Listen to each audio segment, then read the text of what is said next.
Olá, tudo bem? Sejam muito bem-vindos a mais este vídeo sobre utilização e manejo de um paciente potencialmente grave dentro de uma unidade de cuidados intensivos. Na verdade, no dia de hoje, eu quero falar com vocês de um tema extremamente importante que diz respeito a medicações de uso contínuo dentro de uma unidade de terapia intensiva, dentro de uma unidade de cuidados intensivos. Isso é um motivo de grande preocupação da família e, claro, os profissionais devem estar sempre atentos também a esse tipo de prática, tá? Eu me dirijo especificamente a familiares aqui que têm pacientes potencialmente graves e que esses pacientes vão para a UTI e, claro, cuidam desses familiares com relação a essa preocupação. E por que eu me refiro a isso? Porque, de fato, você cuida tão bem em casa, trata tão bem, usa tantas medicações, controla as doenças que o paciente tem e esse paciente adentra na UTI. E agora? O que acontece com essas medicações? Sobre esse tópico que será o tema dessa nossa conversa de hoje.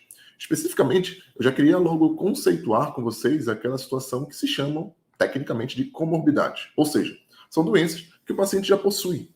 Ele já tem um histórico daquela doença, já tem médicos que acompanham ele, e já tem, obviamente, medicações que também utilizam.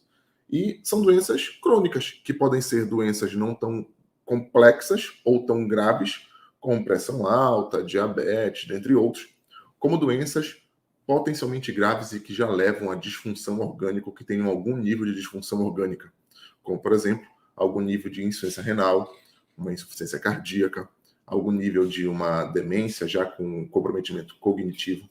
E observe que eu estou diferenciando aqui dois tipos de doenças de grande relevância para os profissionais que trabalham dentro de unidade de terapia intensiva e para a família também entender como é o raciocínio clínico desse profissional. Eu disse a divisão entre doenças graves e doenças não graves foi levado em conta o cenário de disfunção de algum órgão de maneira crônica. Ou seja, não quer dizer que pacientes com pressão alta e diabetes não devam receber o tratamento oportuno, porque nós sabemos as complicações de longo prazo que essas doenças podem levar.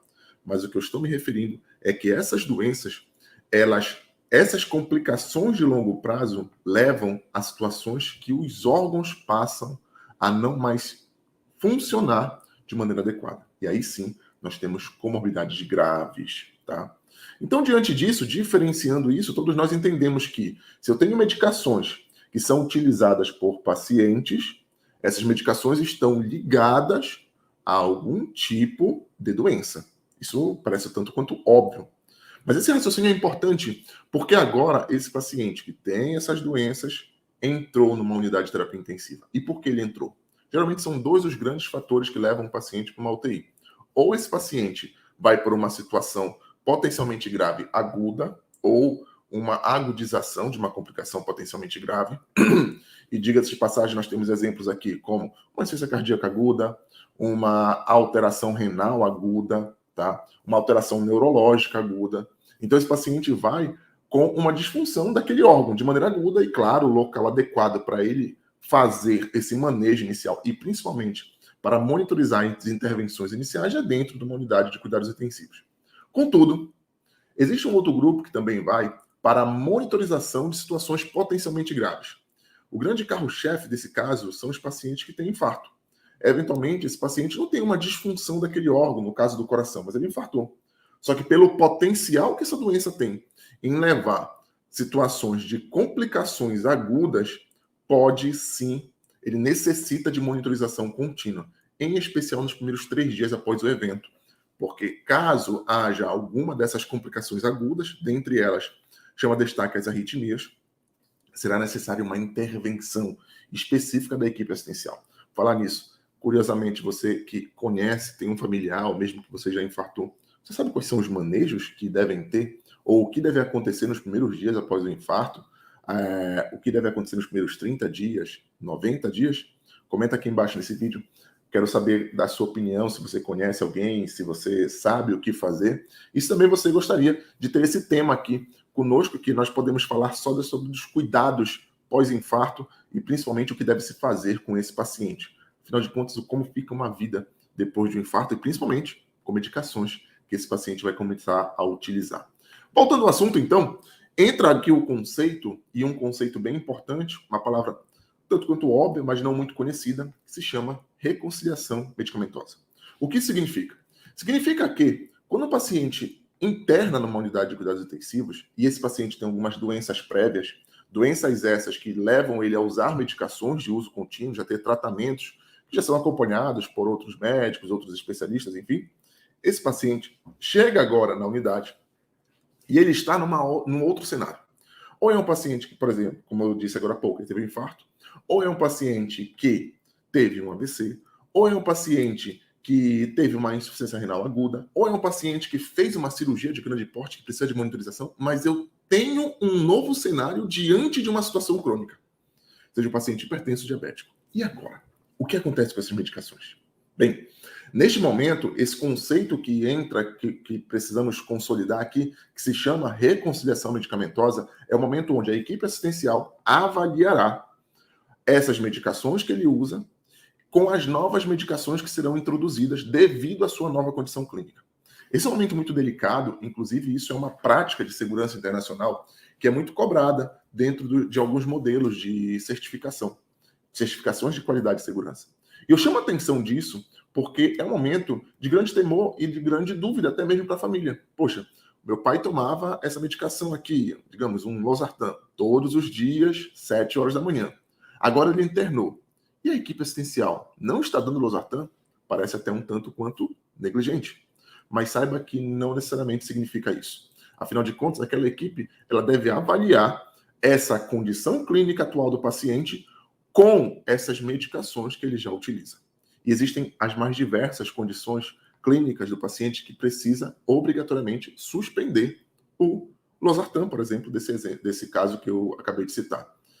E diante disso, diante dessa reconciliação, ela acontece obrigatoriamente e minimamente em 2 momentos. Obrigatoriamente na admissão do paciente, ou seja, quando o paciente chega e eu tenho aquela nova condição, e na alta dele. Ou seja, eu preciso reconciliar essa medicação. Tá, reconciliar, entendi, mas o que significa de maneira mais clara aí? Reconciliar não significa dizer que eu vou pegar essa medicação e colocá-la ou que eu vou tirá-la tão somente.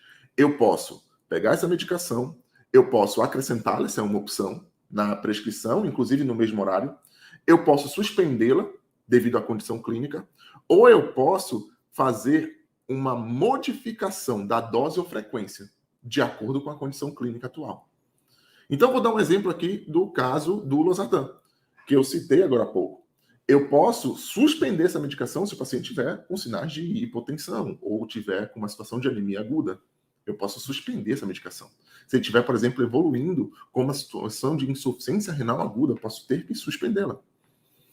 Por outro lado, existem algumas situações clínicas que o paciente pode não saber, por exemplo, que a comorbidade dele não está tão bem controlada. E ele chega numa situação de um pico hipertensivo.